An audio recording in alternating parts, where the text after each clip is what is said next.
Olá, estamos começando a nossa live de hoje. Agradeço a todos vocês que me acompanham. Já são 502 mil inscritos, estamos chegando a 54, passamos de 54 milhões de visualizações. Isso é o interesse de vocês pelo canal, pelas questões que nós colocamos. Agradeço muito e sempre digo, se você gosta do meu canal, está inscrito, indica um amigo, uma amiga, é muito fácil.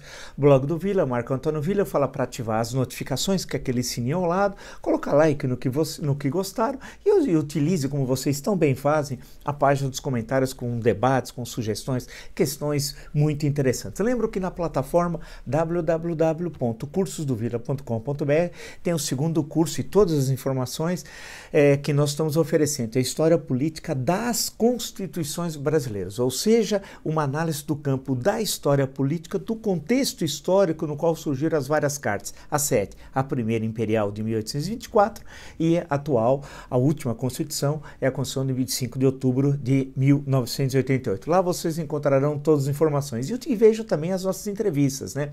As duas últimas postadas foi o Dr. Luiz Henrique Mandetta, ex-ministro da Saúde, excelente entrevista, e outra excelente entrevista do Dr. Raul Jungmann, foi ministro da Defesa e ministro da Segurança Pública, também com uma boa discussão sobre Forças Armadas e Segurança Pública. E nós já estamos com 3 entrevistas acertadas, né, que nós vamos postar a semana que vem, né? Então, coisas bastante interessantes e sempre mantendo aquele nosso objetivo, qualificar a reflexão sobre o Brasil. Bem, o assunto continua sendo, evidentemente, o Bolsonaro, né, e o coronavírus, né? Ele mostrou um exame, ninguém sabe se é falso ou não, porque com o Bolsonaro não causa estranheza se o que ele mostrou seja um documento falso, afinal ele já... É bom lembrar aqueles episódios anteriores, quando ele se recusava a mostrar os exames. Fica uma pergunta e todos nós podemos fazer essa pergunta: por que ele escondeu aqueles exames que eram negativos e mostrou esse que é positivo? É uma pergunta, né? Num momento tão conturbado, num governo tão doido, né? Um governo de um psicopata, né? No campo pessoal e um fascista no campo político, né? Então isso tudo, não vamos achar que é exagero, mas causa estranheza. E claro que o tema, evidentemente, é esse. É claro que nós estamos com uma situação terrível, terrível no campo da economia. O tombo, hoje, inclusive, algumas matérias tratavam disso, sobre o tombo na arrecadação federal, né? Isso vai também das 27 unidades da federação e nos municípios. Vai ser uma situação terrível, o aumento da dívida pública, a situação econômica é caótica, E o Paulo Guedes some quando aparece, como disse, falamos ontem, ele disse que por semana salva a República 2 ou 3 vezes. É uma loucura, como que o gajo se acha importante, né? Ele é um zero à esquerda, não escreveu um livro na vida, né? E tudo que nós falamos se comprovou sobre ele, a incapacidade, porque parte desse caos econômico poderia ser enfrentado com medidas lá atrás, feitas pelo governo federal, coordenando, inclusive, junto com as 27 unidades da federação e com os prefeitos, mas não o fez também no campo da economia, né? E nós vamos ter a maior recessão econômica da história, variando só entre -6, outros falam -7, o Fundo Monetário Internacional fala em -9,1. Portanto, é uma situação terrível econômica. Agora, a gente vai deslocar um pouquinho o nosso olhar para essa questão do Bolsonaro e o Covid-19. É incrível, né? Eu fiquei observando desde ontem e hoje as ações do Bolsonaro. É inacreditável. Ele usa a doença como teatro político, né? Mas ele é um mau ator, sabe aquele ator canastrão, né? Que é muito ruim, típico de grande parte das novelas que nós assistimos, aí aparece depois o atorzinho que você nem sabe quem é, né? Ele é um ator canastrão. Porque, se vocês observarem, ele gravou um vídeo mostrando que ele estava tomando cloroquina, quando todo mundo já sabe, nem adianta a gente retomar, mas é necessário, porque ele fala que a cloroquina já foi comprovada que não é adequada para o Covid-19. Inclusive, em vários locais, em vários países, nos Estados Unidos, né, foi vedado a sua utilização, tanto que eles pegaram 2 milhões de cápsulas de cloroquina e estavam mandando de graça aqui para o Brasil. Claro, né, você proíbe lá e manda para cá, porque com aquele aquele velho jeito norte-americano em relação ao Brasil, que eles consideram o Brasil nada. Vamos lembrar o Ronald Reagan, quando visitou o Brasil, ao pisar em Brasília, disse, eu estou muito satisfeito de estar aqui na Bolívia. Aí fala, não, aqui não é a Bolívia, que é o Brasil. E assim por diante, né? Não precisa falar muito. E ontem o Trump voltou outra vez a criticar o Bolsonaro. E o Bolsonaro só se ajoelha, quanto mais ele se ajoelha, mais o Trump o humilha. E ao humilhar o Bolsonaro, infelizmente, ele é presidente do Brasil. É uma humilhação nossa, de todos os brasileiros. Bem, ele estava tomando remédio. A primeira pergunta é a seguinte, como é que ele obteve o remédio? É automedicação? Não, esse remédio exige receita. Como é que ele obteve esse remédio? É a primeira pergunta, né? E ao fazer isso, ele está medicando, como se ele fosse um médico, alguém que entendesse da medicina. E todos nós sabemos a sua ignorância sobre tudo, e em especial sobre as questões que afetam aí, as questões vinculadas ao coronavírus. E nós estamos falando isso durante meses. Então, a primeira questão é essa. É interessante que ele posou para a foto, né? Tem uma foto hoje dele, agora à tarde, no Palácio da Alvorada, ele posou, ele saiu, ficou andando ali sozinho para ser fotografado, porque ele sabia que os fotógrafos estavam com teleobjetivo para fotografá-lo. Então é tudo um teatro, é tudo uma encenação. Para ele não existe 67 mil óbitos, isso pouca importância tem. O que interessa é ter o poder pessoal, nem como projeto político, projeto nacional, isso não passa por ele, porque ele é chefe do Morcrim. Ele não pode ter um projeto político, um projeto nacional. Quando ele chefia uma organização criminosa, e isso é de conhecimento de todos. E essa questão nós vamos hoje tocar lá no final. Então, a foto claramente posada. Quando eu olhei, eu falei, ele ficou dando volta um pouquinho para ser fotografado, ele entra dentro do palácio para mostrar que ele estava em isolamento. Agora, o que cria é um escárnio que ele faz, com mais de 60 mil óbitos e mais de 1.600.000 que foram contaminados pelo Covid-19, ele mostra que ele está tomando café da manhã em ótimo estado, dando risada, comentos, que está ótimo, ótimo, ótimo, ótimo. Ele ainda disse assim, até anotei, eu viveria ainda por muito tempo, com jeito de alegre, como se a doença não fosse nada. E todos sabem, os relatos apresentados, quão terrível é aqueles que sobreviveram, mostraram relatos tenebrosos do que sofreram, as dores, o tempo que ficaram internados, alguns 1 semana, 2 semanas, 3 semanas, situações terríveis entre a vida e a morte. E ele desqualifica o sofrimento de milhares de brasileiros, dando risada, tomando café da manhã. Por isso que cabe perguntar se ele está mesmo com Covid-19 ou, caso ele esteja, é algo muito, muito, muito leve, porque todos os relatos, se vocês conhecem, até de familiares, ou que vocês viram para a imprensa, a situação é diferente. Então, uma forma dele é de um escárnio. Primeiro, em relação, não tem remédio, só vai ter, o remédio, entre aspas, era a vacina. Ninguém sabe quanto ela estará acessível a todos. Então, não há remédio. Então, ele fala para tomar cloroquina. Já é uma primeira forma de escárnio, né, em relação aos atingidos pelo Covid-19. Depois ele tira uma foto dizendo que não é nada. E ainda escreve, eu viveria ainda por muito tempo, dando risada, dizendo que está ótimo, que ele tomou remédio e logo se recuperou em um dia. Também é um terceiro fator, que é uma outra grande mentira, porque nós sabemos que isso não é verdade. Então veja quantas informações falsas ele passa. Por outro lado, ele ficou andando para cima e para baixo e colocou em risco dezenas e dezenas de pessoas. E como um bom psicopata, e ele é um psicopata, ele não está nem aí. Ele não pediu sequer desculpas para as pessoas que ele colocou em risco, quando ele já tinha sintomas que poderia estar com Covid-19. Mais um fator para nós chegarmos, para nós destacarmos. E ele, de acordo com Mônica Bergamo, eu estava lendo agora aqui, vocês viram, ele diz que para várias pessoas, ele não usou máscara, lembra, na Embaixada Americana, no sábado, 4 de julho, depois em tantos outros, as fotos, todas as imagens, cumprimentando, dando a mão, tal, né, não usou máscara, insistia, e no encontro com pessoas, de acordo com ela, ele fazia questão de se aproximar para cumprimentar com um aperto de mão as pessoas e se recusava a usar máscara. Né? E diz o seguinte, ao perceber que um visitante estava preocupado com isso, ele falou, isso é besteira, isso é coisa de viado, é viado que usa máscara. É esse o Bolsonaro verdadeiro. Por isso que as alunas e os alunos do Dr. Pangloss, que achavam que ele tinha mudado, ele não mudou. O Bolsonaro é esse. Usar máscara é coisa de viado.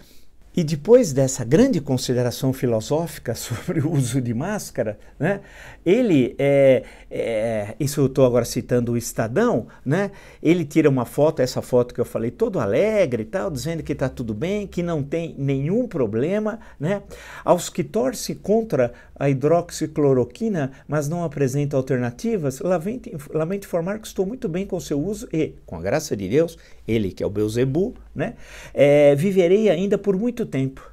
Escreveu, incluindo na postagem, uma foto tomando café. Isso é mentira, mentira, mentira. Ele mente. E é o escárnio que ele faz em relação às pessoas que estão sofrendo muito com isso, nesse momento, nessa hora. E aí ele faz mais umas postagens. Nenhum país do mundo fez como o Brasil. Preservamos vidas e empregos sem propagar o pânico que também leva a depressão e mortes. Sempre disse que o combate ao vírus não poderia ter um efeito colateral. Mentira! Mentira, não houve qualquer coordenação em relação a... Nós somos sem ministro da Saúde há 55 dias. Foi o único país no mundo, das democracias ocidentais, que perderam 2 ministros da Saúde em plena pandemia. Foi só aqui, e não por incompetência. Né? E não por incompetência. E vocês assistam no meu canal a entrevista do Dr. Mandetta, lá está muito claro, né? O que ele tentou fazer e não conseguiu. Por quê? Porque o Mandrião impossibilitava. Isso aqui é um ato de crime, é um crime contra a humanidade. Né?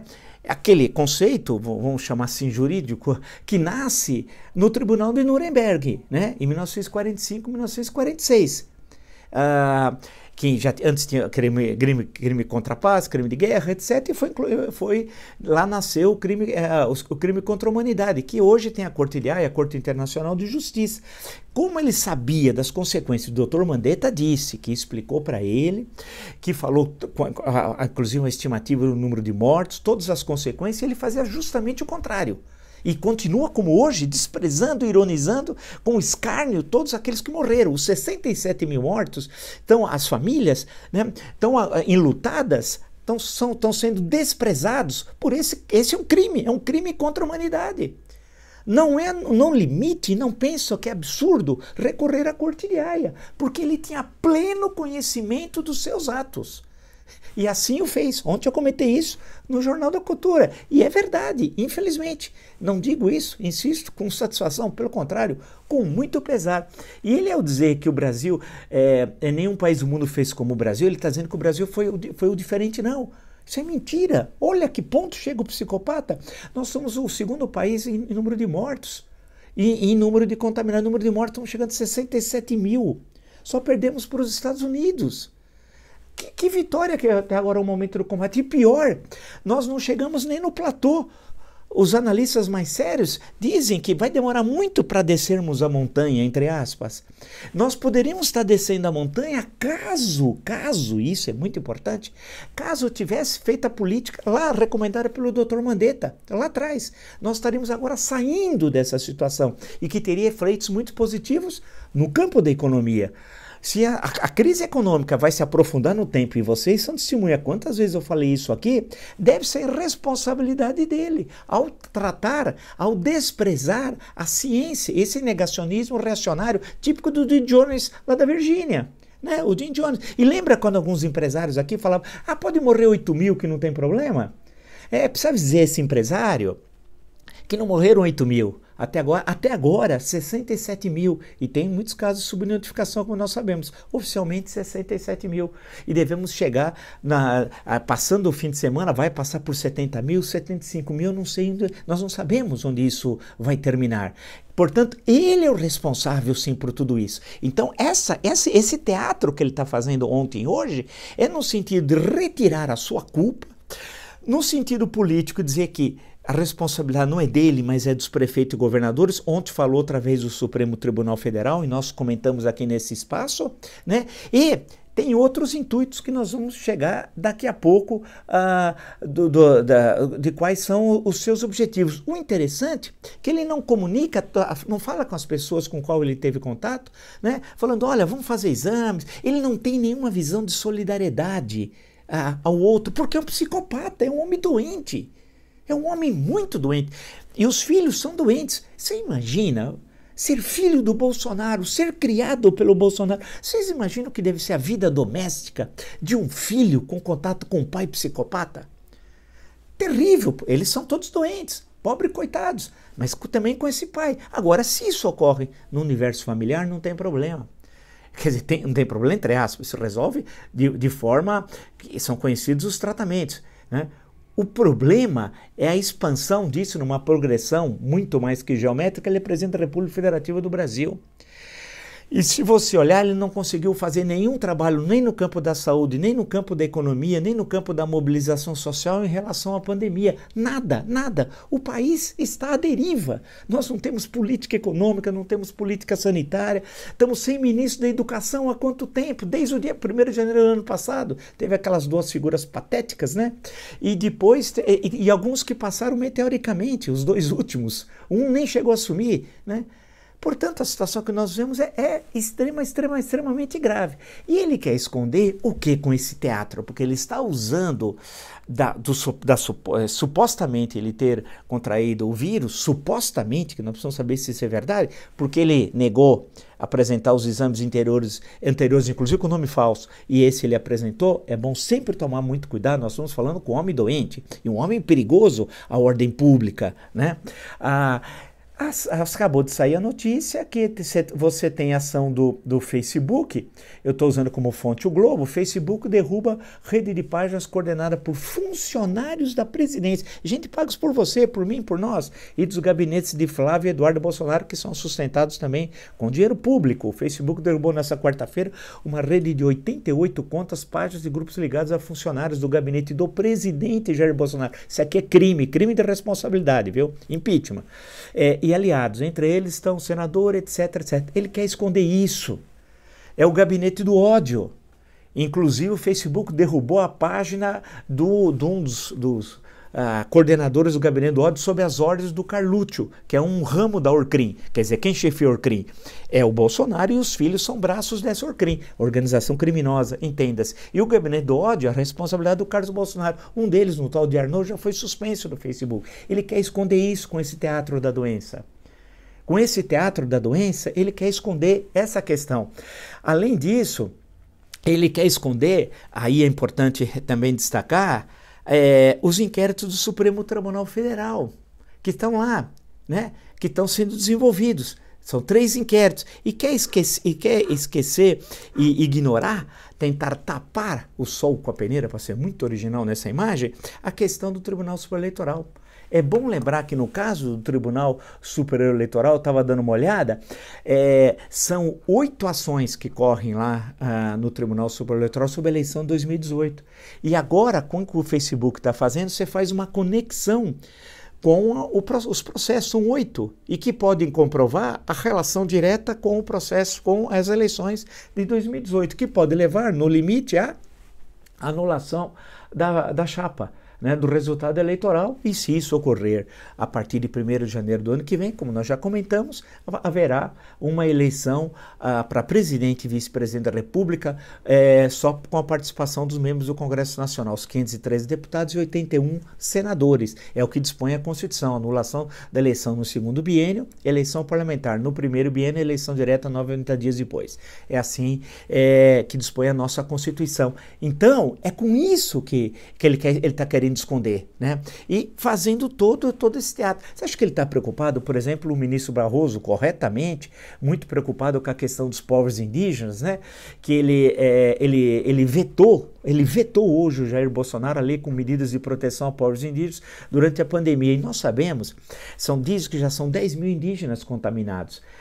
Não, vamos só recordar que no campo histórico, o significado da chegada dos europeus no continente americano, inclusive no campo das doenças. Vamos pegar essa questão para daí fechar a nossa análise do Bolsonaro utilizar do Covid-19 como um teatro político. Vamos lá.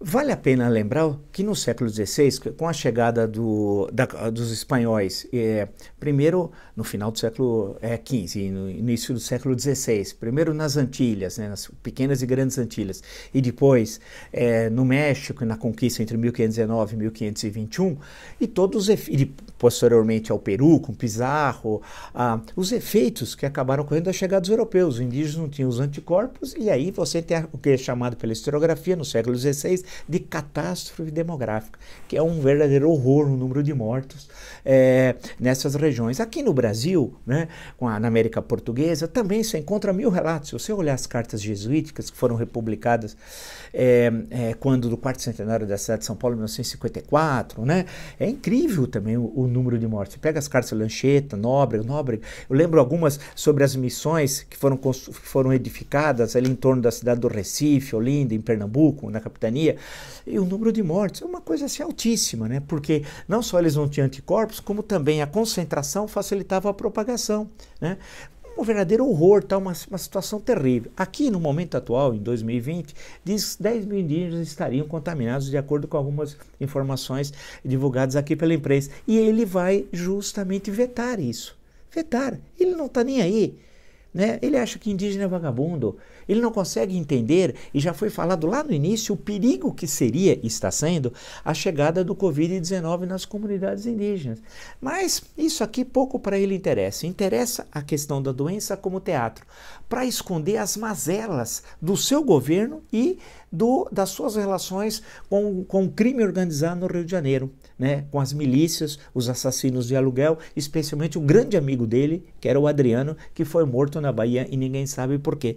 Então a questão que se coloca agora é que não só ele despreza os 67 mil óbitos e as 67 mil famílias que perderam seus entes queridos, né? Mas aqueles milhares e milhares que conseguiram se salvar, né? Que passaram momentos infernais, tal, e ele diz que não é nada, que é uma simples gripezinha, é como se fosse uma chuva, basta tomar a cloroquina, que não tem nenhum problema. Ou seja, ele está desprezando tudo isso. E as formas também de impedir contágio. Ele continua não usando máscara, teve contato com as pessoas, cumprimentava, tirava a selfie, carregava crianças, tudo aquilo que vocês já a exaustão viram.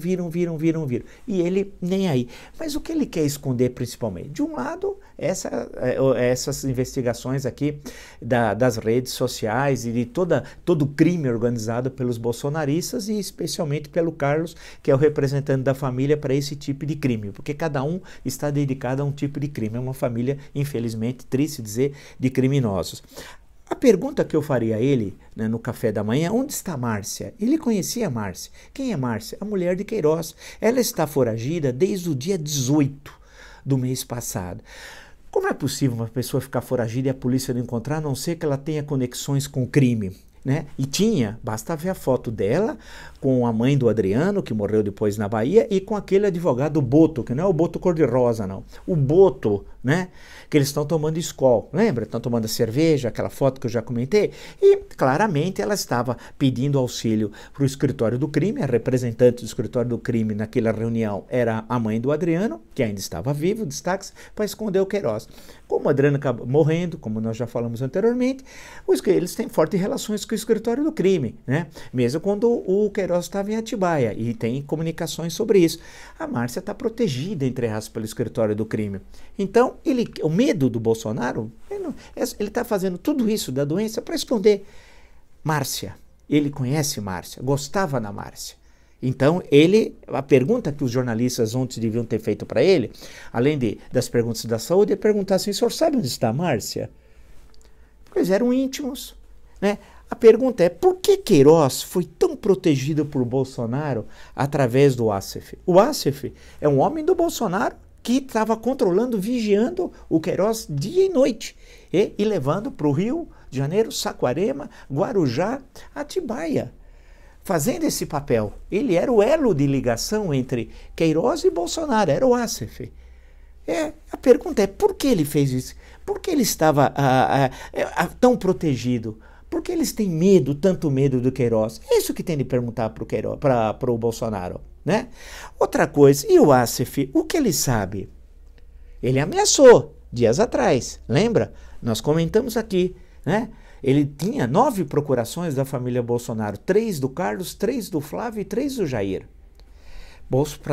Era um homem, portanto, de íntima confiança e sabe muito. E disse que se ele falar, ele tem as provas, disse, todas escondidas. Quais provas? De que crimes?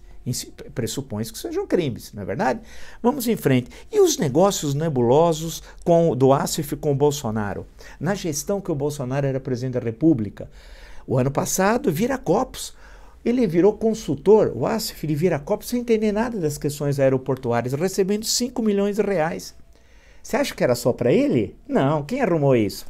Claro, ele, o chefe da Orcrim. Não é verdade? Então, ele quer esconder isso, essas que são as grandes questões, né? E está usando da doença como teatro, inclusive, supostamente, nós temos direito até de duvidar, supostamente, da doença dele. Porque nenhum doente com o Covid-19 está alegre. Nenhum doente tira foto desse jeito, despreza, né? Isso é um absurdo, né? Ninguém está, ao contrário, as pessoas ficam desesperadas e com razão. Por quê? Porque conhece todos os relatos do que as pessoas sofreram. Portanto, ele mais uma vez está agindo como um psicopata, um homem que despreza o interesse público, despreza as pessoas, despreza as instituições, o respeito, o decoro, despreza a república, né? A política para ele, nós estamos vendo, ele está usando a doença como um teatro para esconder os seus crimes. Nós nunca podemos esquecer, ele é chefe de Morcrim e ele vai ter de responder na justiça por todos os crimes que cometeu, desde falsificar nota fiscal de gasolina quando era deputado federal, as relações que o escritório do crime cobrava 1,5 milhão para matar os matadores de aluguel, conhecidos dele. Ele vai ter de esclarecer as visitas que a família Bolsonaro faziam para os presos dos escritórios do crime. Pô, o Flávio deu medalha, a mais alta honraria da Alerj, medalha Tiradentes, para quem? Para o Adriano.